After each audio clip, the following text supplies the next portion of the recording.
दोस्तों, हर तरफ से हमारे पास एक ही तरह की न्यूज़ आ रही है। जमशेदपुर की ताज़ा अपडेट है जो सहारा इंडिया ठगी पीड़ितों जमाकर्ता एकता मोर्चा के द्वारा सहारा के निवेशकों के पैसे वापस किए जाने की मांग को लेकर जिला मुख्यालय के समक्ष दिया एक दिवसीय धरना। जी हाँ दोस्तों, पूरे हिंदुस्तान के राज्यों में इस वक्त सहारे के पीड़ित निवेशकों के धरने प्रदर्शन चल रहे हैं और इधर बजट 2024 आ चुका है जिसमें सहारा पीड़ितों के लिए किसी भी तरह की कोई सहायता नहीं, जबकि सहायता दी जाती है तो उन लोगों को, उन साहूकारों को, उन जमींदारों को दी जाती है जो बैंकों से कर्जा लेते हैं, 2-2 10-10 लाख रुपया लेते हैं, करोड़ों रुपया लेते हैं। उनके कर्जे माफ़ करने की घोषणाएं कर दी जाती हैं, लेकिन सहारा, पीएससीएल जैसी बहुराष्ट्रीय कंपनियों के निवेशकों के करोड़ों रुपए जो लूट लिए गए, उनके लिए कोई किसी तरह की यहाँ पर सहायता नहीं है। उस पर तुल रहा है कि सहारा रिफंड पोर्टल के जरिए जो निवेशकों को पैसा दिया जा रहा है, उसी पैसे में से निवेशकों का, यानी कि जो पैसे निवेशकों को ऑनलाइन प्रक्रिया द्वारा दिए जा रहे हैं, उसी प्रक्रिया के माध्यम से निवेशकों के पैसे यहाँ पर हड़पे जा रहे हैं। यानी कि सरकार की नीति बहुत यहाँ पर अलग नज़र आ रही है। यहाँ सौतेलापन सहारा के पीड़ित निवेशकों के साथ किया जा रहा है। तो दोस्तों, हमारा काम आपको अपडेट देना है। अपडेट जमशेदपुर की है। सहारा इंडिया ठगी पीड़ित जमाकर्ता एकता मोर्चा के द्वारा सहारा के निवेशक पैसे वापस किए जाने की मांग को लेकर जिला मुख्यालय के समक्ष एक दिवसीय धरना दिया। उन्होंने कहा कि सहारा और सेबी के विवाद, सहारा इंडिया में पैसे जमा करने वाले निवेशकों के पैसे नहीं मिल रहे। उन्होंने कहा कि ऑनलाइन प्रक्रिया इतनी जटिल है कि लोग इस प्रक्रिया को पूर्ण ही नहीं कर पा रहे हैं। उन्होंने कहा कि गरीब तबके के लोग पाई पाई बचाकर सहारा इंडिया में जमा कर रहे थे ताकि उनके बच्चों की बेहतर शिक्षा मिल सके, लेकिन उसका उल्टा हुआ और पैसों की लूट की गई।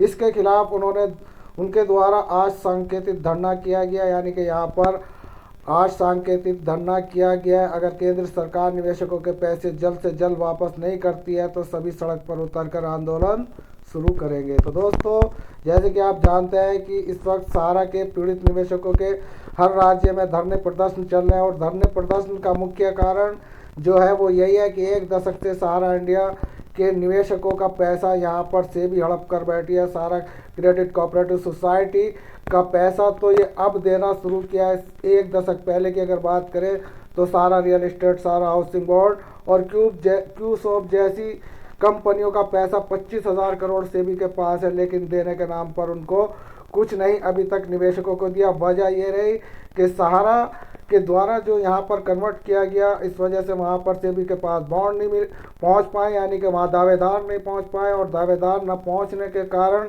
सेबी ने कह दिया कि ये हमारे पास जितने बॉन्ड्स आए थे उन लोगों को हमने पैसा दे दिया, इतने बॉन्ड आए थे, इतने रिजेक्ट हुए, इतने फेल हुए।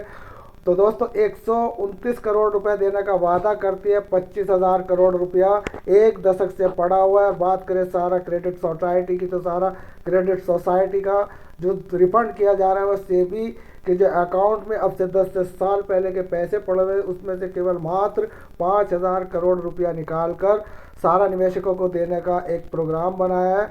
और ये सहारा सुब्रत राय के मरने के बाद अब निवेशकों में और ज़्यादा अब अवश्य बहुत ही ज़्यादा यहाँ पर कठिन से कठिन परिस्थितियाँ में गुजरना पड़ रहा है, क्योंकि लोगों के अंदर ये खौफ पैदा हो गया है कि सहारा सुब्रत राय मर चुका है, अब पैसा नहीं मिलेगा। लेकिन दोस्तों, ऐसी बात नहीं।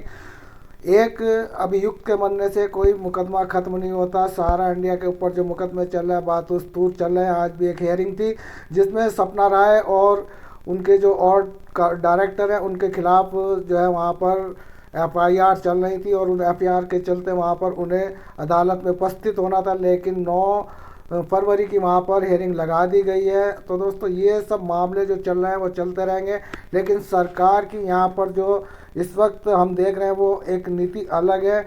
निवेशकों के हक में कुछ भी यहाँ पर नहीं किया जा रहा, केवल हवाई पोर्टल बनाकर निवेशकों का शोषण किया जा रहा है और उस पर तुर्रा यह है कि निवेशकों के पैसे से ही उस देनदारी का खर्चा उठाया जा रहा है। तो दोस्तों, ये थी सहारा से जुड़ी आज की ताज़ा अपडेट।